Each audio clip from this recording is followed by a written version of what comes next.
Yo, what is going on, my fellow weebs? Corner here and welcome back to the channel. Honestly, you guys have already the title. You know what type of video this is. Let's just go ahead and run the intro.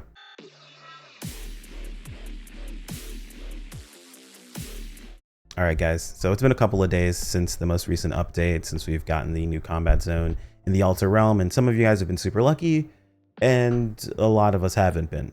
But I feel like it's a good amount of time to go ahead and go over how powerful the new weapon upgrades are, the Zenit weapon, and whatever the heck, I think it's like Aaron or something, whatever Juvolg's third upgrade actually is. Now, before we jump into that, just as like kind of a heads up, this information has already actually been available for quite some time. Cakewalk, the person who makes the NGS damage calculator, actually had already updated this info as soon as they showed off the weapons and everything. I'm not going to say how they grabbed information or who grabbed information or what it happens to be, but they had these numbers available. However, I don't report on them until they're officially in the game. So if you ever just don't want to wait for me to make a video or anything along those lines, you can always just hop into Discord, and usually people are talking about it. Now, granted, I did have this whole bit where I, messaged and pinged Cakewalk, and that was like 4 hours ago. Normally answers quicker than that, but who knows? They might have something going on. People have lives and things of that sort. That bit didn't really work out, but regardless of the fact is, usually you can find out the information in Discord. I'm not telling you to jump in here and ping people or be annoying or anything along those lines, but you normally ask and you'll get an answer. This was mostly just for a video, and I mean, I can do that. It's my Discord. I'm able to ping people if necessary for whatever the situation. Don't just jump in here and do that. It's an easy way to get yourself kicked. But regardless, the information's been available. We're going to go ahead and go over it. And there are some interesting comparisons that are happening now that, honestly, they make me wonder if things don't need another little bit of rebalancing. Now, before we jump into the interesting stuff, I want to go ahead and go over the weapon upgrades and their potentials, just so you guys can compare them to what is shown in the actual calculator. Because, like I mentioned, I didn't get a chance to get a confirmation that it was updated from Cake, but I can show you guys exactly how the data is put in there. Now you can see that it actually is updated information and everything else. So we can take a look at it's Einden. Okay, the Einden upgrade first. It's got 55% potency, 5% crit rate, 10% on your PP consumption, damage resistance, increased photon blast gauge when attacking plus 10%, and recovers 4% HP every 10 seconds, starts 10 seconds after being equipped. The only conditional it has is, of course, the HP recovery. This is actually a pretty solid weapon. You can see it's got quite a bit of base damage, has a pretty solid amount of potency. However, we have our heavy hitter in our Zenit weapon. The Zenit weapon has Shining Unit Ultimate, or whatever the heck you want to call it. Gives us a solid 57% potency with an extra 3% potency, 15% PP consumption, and photon blast potency damage, an extra 5%. This activates when you hit an enemy. So the second you hit an enemy, this is active. And we've tested it, and basically you have to connect with something. It's not like the initial connection that works. Something has to be connected. And this potency buff does maintain. Now, I've heard mixed answers in my testing. Personally, I have found mixed results as well. It's kind of difficult on whether or not this buff remains when you swap off of the weapon. Meaning, like, if I hit a target with this weapon, I swap to a different weapon, I swap back to this weapon, do I still have my buff? And in most situations, the buff activates the second the target is hit, and I found that the damage tends to be the same in every situation that I have tested it, except like one specific PA, which is really inconsistent. So I have no idea what to make of this. I'm sure people are going to give different answers in the comments below, and I recommend you test this on your own. But basically what this allows you to do is set up a situation where you get a massive chunk of damage along with your with swapping over to this weapon. So basically what I'm trying to explain here and everything that I've just mentioned is these weapons don't have conditionals that cause you to wait a bunch of time between them. This activates as soon as you hit a target. This is already active outside of the 4% recovery. And the nice thing about this is that the only way this deactivates is if you take 20% of your max HP in a single hit. Now, this doesn't mean you take 20% of your maximum HP across a few hits. This doesn't mean over a course of time or whatever. It has to be one hit that hits you for 20% of your maximum HP. So any classes that have reduced defense, or I'm sorry, increased defense, things like shortage HP, things like maintain balance that puts you at 49% for shortage HP. Maintain balance only hits you for 10% of your HP each time it ticks, meaning it will never activate this. You have to hit for 20% in a single hit, which I've heard reports of, like, situations where maintain balance will tick on you at the same time as you're about to be hit, and it calculates the damage together and then it turns it off for you. In some situations that's happened, but the long story short is keeping this buff up is really, really, really easy. and it is probably our strongest weapon at the moment. However, when we go over the numbers, there are some interesting things I want to show you guys about how you can utilize these buffs to your advantage. Now, before I jump over there, this is your warning. Damage calculator is done in the format of a spreadsheet, and that spreadsheet is in Google Docs, meaning that it is going to flashbang you. People are like, oh, well, you can use things to, like, switch it to dark mode. It looks terrible. If you guys can get me one that's like a 1-to-1 dark, I'm talking about like as nice as this, then I'll consider swapping over to it. Until that happens, it's going to be just the bare one, the basic one. That way we're able to see things very easily. Apologies if you're in a dark room. Just know you have been warned. So here we are on Cakewalk's damage calculator. In case you're curious, it'll be a link in the video description. You can go ahead and grab it. Just click on it, click on file, make a copy. That way you can start making changes that you need to make for yourself. I highly, highly, highly, highly, highly recommend you put your own stats in here. Even though I'm going to give you guys kind of a breakdown of the differences, it does vary a bit with other things involved. Things like your add-on skills can change up some of these damage formulas, your crit rate, your crit damage, your potency for PBs, your down crit rate, all that stuff can add up and make some changes for you in certain situations. Might, inch things one direction or another. And in this specific situation, things are pretty close. So it actually will make a difference. So I highly recommend, if you have the time, take the time to go and put this in. But we'll be going over things in a very generalistic manner. Most people who have played a decent amount of time will have access to everything that I'm going to show you here today. And in case you're curious of, are these values correct or whatever, you mentioned they weren't done after the update. Like you can see here, potency, the potency correction based on the actual uptime, it's 2.3% because this is a 75% uptime situation, which honestly is actually a little bit on the low end. I feel like this would technically be a bit higher, but this is kind of more realistic for most people. 5% for the PB, its base potency floor, all this is correct, right? You can see this and compare it to tell, these are the correct values that are being calculated. And there's actually a full-on table of everything that's being calculated if numbers are really your thing, right? But what we're looking at is weapon analysis. So let's take a look at what we're actually gonna be comparing. So we are currently comparing on Bouncer, of course, Bouncer Slayer. Pretty standard. Slayer is kind of like your typical go-to choice when it comes to a subclass for most classes, unless you're doing something very, very specific. We're going with a J-Vulg because there's really no way no one doesn't have one, but I mean, realistically, it'd be more like a Vulcan is what most people will be at, if not using a Krez weapon, but it is what it is. Your weapon attack 3 is very, very attainable for these weapons. Honestly, getting to your fix a 5 is actually pretty attainable for these weapons in most situations. Going with attack, because while Wix is technically the stronger choice, that would require you to have 2 weapons, and it's already a struggle to get people to make 1 these days. So we're just gonna go with the attack 3 and let it rock. This should be completely fine with a J-Vulg and attack 3. And then of course you can see our augments. I mean, over time you can get up to these augments. I'm sure people, oh, these are best in slot augments. These are super expensive. The reality is the most expensive ones nowadays are Roddy and Lars, which kind of sucks.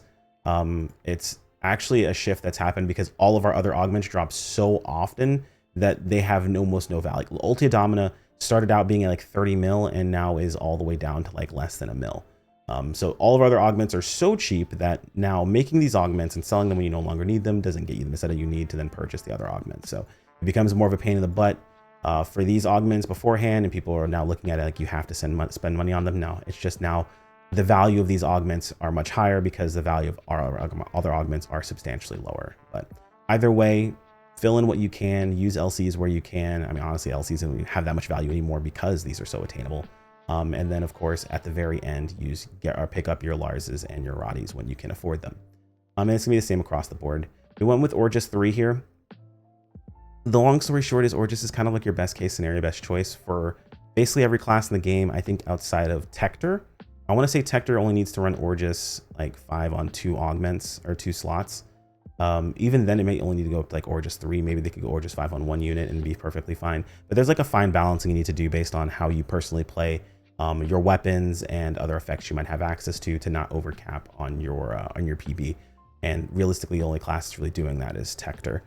So they have the option of going with something like Performer or something along those lines. But for pretty much everybody else, it's gonna be Orgis. But let's take a look at the comparisons and start to see some interesting things here. So first off, we can take a look at everything based on attack. We don't have to go to a Bandak or Wix or whatever because they're all attack damage. This is just different flavors of attack. This is more attack if it's a weak spot. This is more attack if you have the 20 unique augments. So it's all different flavors of attack, realistically speaking. So we can do a pretty solid comparison. We've got the J-Vulg, the base, versus our Krez, which is about a 5% difference. We've been here before. We've tested these. You can look at something like the JVOL going upward to the Zenit, which is the Krez V2. Almost basically a little over a 10% difference, which is pretty massive. But if you look at a comparison compared to the Einden, you can see that it's a lot smaller, right? It's less than 3% difference. Now, in the past, I've said 3% is pretty big, and it is. 3% is actually pretty big when you're looking at multiplicative bonuses. However, you have to keep in mind that there are bonuses that are going to be a part of your Einden. You really can't factor its use properly. Einden's going to have things like crit rate, and crit rate, while yes, you can assign a number to it, does kind of fluctuate back and forth based on your luck, right? If you're getting super lucky and you're critting all the time, well, then that crit rate's not as useful to you. But if you're super unlucky and you're basically never critting, you probably want as much crit rate as you possibly can get, right? So things are going to fluctuate a little bit depending upon your luck. When you look at it, this is more so like if your luck is average, this is kind of the number you're looking at, right? And I'm looking at these two numbers, I'm thinking to myself, you know, these are a little bit different. Why would I ever want to use an Einden? Well, that actually takes us back to its potential. So let's take a look again. And its potential is 55% potency, 5% crit rate, 10% PP consumption, damage resistance plus 10%, and then increase photon blast gauge when attacking plus 10%. This cannot be understated. Your photon blasts, when you're ripping them out, are really, really strong, especially since a lot of characters have, or a lot of classes in game have interactions between their photon blasts and other parts of their kits. Some classes just getting their photon blasts out faster, while other classes getting photon blasts and allowing them to utilize specific abilities. For example, we're talking about for jet boots, I can throw a photon blast out and immediately get a jolt for free, which is pretty powerful since jolt is also insanely strong. And if I'm playing primarily soaring blades, I don't have to worry about doing something to, generate that jolt. I can go ahead and throw out a PB into a jolt, into like a pinion or something like that, and like have a massive amount of damage just throw at my target really, really, really quickly. So it is very powerful to have access to increasing your photon blast gauge, right? But don't forget I mentioned the Zenit earlier, and oh, funny, this gives you increased photon blast damage. So if you actually use the two of these weapons together, you end up eking out Zenit's damage a little bit by actually going with Einden into Zenit. The exact numbers are like within a percent or two, realistically speaking. It's not a massive amount, but you create a massive amount of quality of life in two different ways. One, you can tailor your EX augment combinations to uptime and then to your photon blast. And two, you can tailor your fixa choices to your uptime and your photon blast. For example, I personally am going to have, of course, my Wix weapon. It's going to be an Einden. I'll have an unwix Einden as well, but I'm going to have a Termina Zenit. Now, granted, I'm not saying you should make a Termina Zenit. However, I personally plan to hot swap to my Zenit for things like my pinions and for massive combinations like a PB into a jolt into a pinion. And in those situations, I'm trying to fish for crits. I know you're thinking, but what happens when you don't crit? Then your Termina was wasted. I totally get that, but honestly, if I don't crit, I don't care. I'm not trying to scale the damage that doesn't make the little happy juices in my head go all crazy. Like, I don't care about that number. I care about the number that's huge in crits or whatever, right? So crit fishing is a thing that happens. People do it all the time. Granted, you could have a fourth weapon where you use one for photon blast and use one for the other one. But just looking at the way that I personally play, I was like, I'm going to crit fish anyway. So might as well go ahead and make one weapon to do that and do all of those things together. You can opt to do something different. Now, looking at these numbers at the end of the day, if you plan to use a single weapon, Zenit is your choice 99.9% of the time. You're going to go Zenit. If you plan to use more than one weapon, if you're making a Wix and an unwix, it might not be a bad choice to have two Eindens and a Zenit, or an Einden and a Zenit together to take advantage of one, building your PB fast, and one, spending it. And to be perfectly honest, it's not a bad idea to just have the weapon set up in a way, like maybe you don't want to go with Termina, maybe you go with Blaster. It's not a bad idea to have the weapon set up in a way that it's okay for it to just be a weapon you swap over to and use it when your PB is fully built. Like if you have a fully built PB and you can't spend it just yet, like, there's like something coming up and you have to wait and to do a little bit more damage, you can switch over to your Zenit and just keep on going when it comes to your damage and not really lose out on a whole lot if you have yourself set up for that. So the two of those things together, realistically, are going to be very powerful. but it means you have to use them correctly. If you're not using both of those weapons properly, you're better off just running your Zenit. So for like 99% of the player base, the Zenit's the strongest weapon for you to go after. Is the Einden too far behind? No, and it offers a lot of quality of life. The extra healing that you get every 10 seconds means that turnover is permanently active because it just needs to heal. Now, granted, you are still going to have to run something like maintain balance and shortage HP because turnover doesn't activate if you don't have missing health. Or you might have to run something like risky stance to knock yourself down like 1 HP or whatever. And then, of course, you know, your weapon can then heal that 1 HP back up. But it's a situation where you do have to kind of tailor your playstyle specifically to what you're going for. If we're looking at what's strongest, what's weakest, what can I go after, I would say pick up yourself up a Zenit. Maybe farm the upgrade items for an Einden while you're going for your Zenit upgrade. Or maybe you're going for 10 cubes to make the baseline and then also an extra 5. To be honest, I was talking to a couple of friends. It might be worth just farming the Meseta from like deck space over time to buy your Krez and then go after the cubes based on how lucky and unlucky some people are actually getting versus actually just farming out 15 cubes because it's kind of freaking wild overall. But there is one last thing I wanted to show you guys. So this is when we're looking from generalistically for most classes, right? So looking at Bouncer, looking at like Hunter, looking at like Fighter, things like that. Realistically speaking, it's going to be the same for most of those classes. However, there are outliers. We have classes like Tector, we have classes like Force, we have classes like Ranger, we have classes like Slayer, where their choice of fixa can change depending upon their playstyle and their interaction with the target they're after. Classes like Force, granted, yes, Wix still is technically their strongest option. They may reconsider for something like an Abandax swap in circumstances where they're really heavily scaling stuff like their, what are they called? Their compound techniques, where they may attack off element and not be dealing weak point damage. A class like Tector might look into pushing a little heavier into their PB since they can generate them so quickly. And they might not be concerned with something like an Einden since they don't need to worry about generating them quickly, but they do want to increase the damage that they deal. So as then it might be super useful for them in those situations. It might be better off for a Tector to actually push something like Blaster. Blaster can be very, very useful and is a very competitive on the damage side of things. And they also have things in situations where they might be pushing their compound tech damage. So while Wix might be the best choice in that situation, if they're pushing compound techs and they're off element and they're not hitting a weak spot, then you're running into a bit of problems, right? Like you see how things can change up a little bit. Something like a Ranger technically always has access to their weak spot. So the Wix is just like the default de facto choice. However, not too long ago, I think it was a couple months ago, we received some changes for the fixes. And some fixes got buffed. And I think they might need to relook at this because across the board, it's always been pretty straightforward. And granted, this hasn't really changed. It's just now you really can't argue against it as much. And someone could make a different decision. It's really not that big of a deal. So I'm going to make a couple of changes here. We're going to go ahead and switch this over to Slayer. I'm going to swap this over to Bouncer. I put it to Braver. Honestly, it doesn't really make a difference. We're going to put it on Bouncer, but it's fine. And we're going to make one swap of an augment. We're going to change this over to Grand Gladius Soul. Right? So Grand Gladius Soul is going to be the better choice here. I'm going to switch this over to Termina 3. All right. And if we scroll over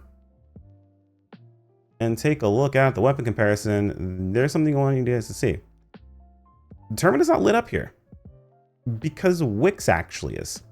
Wix has been buffed so much that it actually has overtaken Termina technically as the strongest choice. Technically.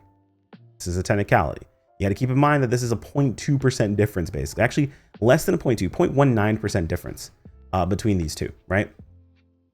So when you're looking at them, you have to ask yourself, is that enough to consider going after Fixa Wix? For some people it is, depending upon their swaps, right? If they're doing proper swaps, not losing damage on swaps, you'd be careful about swapping weapons, because if you have active damage on the field and you swap a weapon, that active damage stops working until you swap back to the weapon. So if you have things that are just on the field dealing damage, like puddles and things like that, you do have to be very, very careful about weapon swapping. But if you're paying attention to that, if you're, doing things properly, it technically is stronger for a Slayer to have a Fixa Wix and an unwix weapon mathematically. Now, in practice, you'll find that is not always the case. So Termina, one, you can be insanely lucky And Termina crits are going to help you or Termina crit damage is going to help you by far. The more crit you get is going to mean that this is just going to scale up even more for you. I mean, even looking at something like Einden is like not far behind. It's so much closer in this situation, right? So if you're ever considering doing that whole like weapon swap situation, it actually is even more worth on something like Slayer if you're running just 2 Terminas, right? Let's say you have a Termina main hand weapon that you're using, and then you have an offhand swap. You swap over to it for just the extra damage. It's actually even more worth here. You can see the damage is actually even closer in that situation, and like stuff like Blaster isn't really going to keep up. So it's a situation where you really have to think about what you're personally doing. If I was personally playing a Slayer, I'd probably run 2 Termina weapons. I'd have my Einden Termina for like just general uptime, for keeping with things being consistent and keeping my PV generated very, very quickly, and then swapping over to my Zenit for massive damage. Or if I find a situation where I'm generating PBs too fast as it is, I can just stay on my Zenit and still keep my damage up very, very easily. So yeah, things aren't as cut and dry. Your damage numbers are getting close. It actually is pretty useful to have situational weapons, but you're also not punished for having a single one anymore based on how a lot of these potentials are working. And if you're someone who's like, but what about Legend Dios? What about Land?